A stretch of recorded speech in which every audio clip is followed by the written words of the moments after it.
I think that the idea of diversity being the focus of this particular symposium is a very interesting one, because as we've actually seen thus far, the diversity involves many different issues. It involves issues of identity, it involves issues of tradition, it involves issues of community, and in a sense they all come together under this very specific banner of diversity.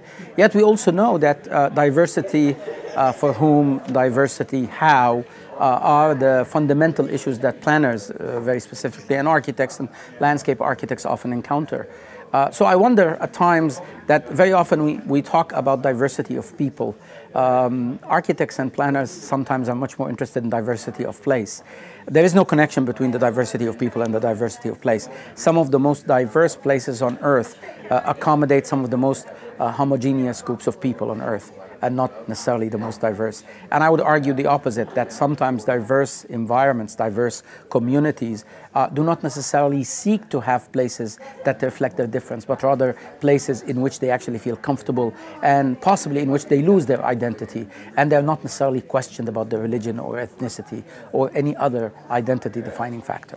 I think that as place practitioners, we often encounter fundamentally different and difficult questions all the time that have to do with how people relate to the built environments that we build, or the ones that we often maintain, because not all of the built environments are ones that we have produced in a sense, but sometimes it is up to us, or we are given the mandate or the task of trying to make it work. I think if anything actually has come out of this, for me, it is a recognition of the limits of our professional practice. It is the capacity to understand that the relationship between people and place is not such an easy one, in which if you actually know the place, then you can get the right people for it, or if you know the people, you can design the place for it. Not at all. To the contrary, I would say that one of the most important lessons that comes out of this not only is the limits of architecture and landscape practice, but rather to what extent can architects and landscape architects and planners work in an environment where they know that there are certain things they can achieve and there are other things that they cannot. And I think, in a sense, this should be the focus. The focus here is not how to achieve larger diversity within the city, but rather how is it that diversity can work to make communities that already exist work better? How is it that you can use existing places to create a more open and possibly a more democratic environment? And by democratic, I don't mean democracy of the nation. I mean only equity and access of a community or a neighborhood. Authenticity is probably one of the biggest drivers of placemaking at the moment. However, there are lots of different voices that think different things are authentic. One of the questions that we usually put to the community is to understand what they actually care about and what their values are, and then to derive, I guess, a plan on how to ensure that as many people are involved in that process as possible, and that then you create a strategy on the evolution of the place to better represent what those values are. For me, kind of all places are authentic. I mean, it's not like you can say one place is real and that place isn't real. I mean, they're in the real world, you can experience them. I guess it's whether or not they talk to you, and whether or not it's an experience you want to have or that you care about and are willing to invest in, whether or not that's through your time, in terms of government, in terms of money or resources as well. I think community engagement is really evolving, and it's evolving almost quicker than we can keep up with. But there's a couple of things that we always try and do. Is firstly to make sure that we understand what the makeup of the community is. If it's an existing place, then obviously you can look at demographics and get a good cross-section, and then developing a strategy that's actually going to find ways to talk to representatives from across the whole community, not just in terms of age profile or gender, but also in terms of socioeconomics, as well as people's interests. And I think sometimes people forget that there's sort of communities of interest that might actually break down those barriers of age or economies. In new places, or in places that are evolving and going to be inviting a big diversity of new audiences into the area, I guess it's one of those tricky things where we really have to find ways to share with the existing community that the new community might have different needs or values or aspirations than they do, which means making sure that they're really educated about the process of change. And in that case, we often represent that community. So the fact that we have talked to thousands and thousands of people, both across Australia and also internationally, means that we have to take on that responsibility, and it is kind of big, but we're also willing to kind of hear, if we can, from those individuals that might be moving into an area as well. So urban growth has traditionally worked in greenfield communities, so when we're creating cultural spaces and working with community to do public art projects, we're really starting from scratch there. We're creating a whole new experience, a whole new cultural sense of being part of a cultural place. So in established areas, in transformation areas of the city, that's already got a great sense of history, a great sense of culture. So we're really extending that. We're not starting from scratch. We want to inject new things, but generally we're saying this is a great place to live. How can we reflect that in a stronger way throughout this new community? We need to listen to those people who are good at expressing themselves, but also draw out people who perhaps have an opinion or an idea, but aren't used to that public expression of that. So we run a whole range of consultation and engagement processes that both acknowledge the people who want to have a say, but also give permission to people who necessarily don't want to have a say or haven't got the time or aren't used to saying those things in public, that opportunity as well. So it's about getting that balance right between the vocal and the ones with great ideas as well.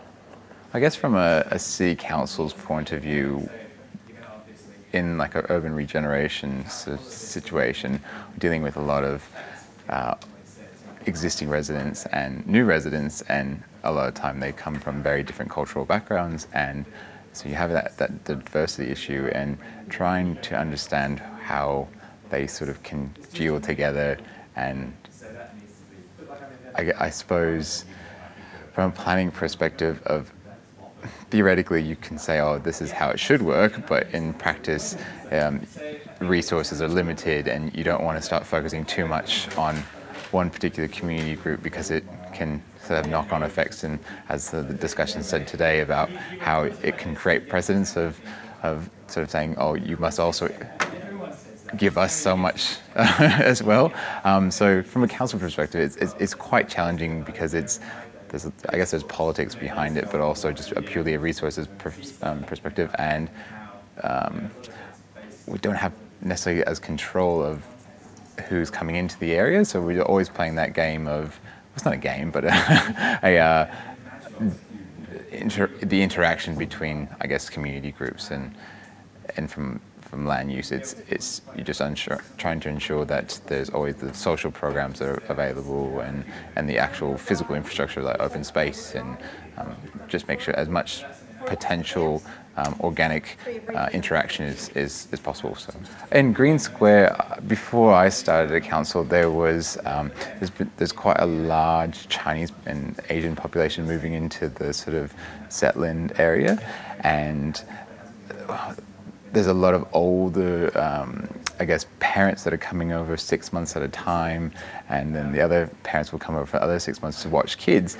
And we started, they were kind of a population that wasn't necessarily caught by sort of surveys and things, but we finally sort of anecdotally heard about them. And so one of the programs they kind of came up with was kind of setting up space for some mahjong and tai chi, and so you had these I guess grandparents that were doing it, and then slowly the other community groups kind of heard, or the other community members heard about it and started joining in as well, and so it became sort of it was very much an organic interaction between new residents that technically weren't residents, and then all the existing residents as well. And so yeah, those have been, it was a social program that was kind of created from evidence that we'd heard just through the grapevine, basically. I think the developers have changed over the years, and I think that has been community driven. I think there's been a much more sophisticated understanding from the community about what makes a good environment, and that art is part of a good environment. And I think that also that people are travelling more, they're seeing quality environments in other cities, in other countries, and they're bringing that information back to inform the way they want to live in their own areas. Look, I think one of of the things that's been very interesting has been the development of the neighbourhood, like the understanding that a contemporary neighbourhood has some characteristics to it that make it a comfortable place to live, that make it a healthy place to live.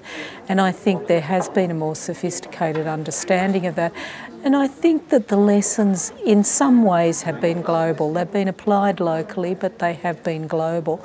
And the whole movement, which came really out of the community processes of the 70s and 80s, has evolved into the placemaking understanding, or the placemaking movement, where there's a better understanding of what makes place work well for neighbourhoods, and also how you can differentiate the kinds of difference that is needed to meet the needs of different kinds of communities. You know, we're better at setting up the dialogue now. We talk about the issue of clients or communities wanting to pick from a catalogue, you know, saying, can I have a Melbourne laneway right here, you know, in Newcastle, in Nowra?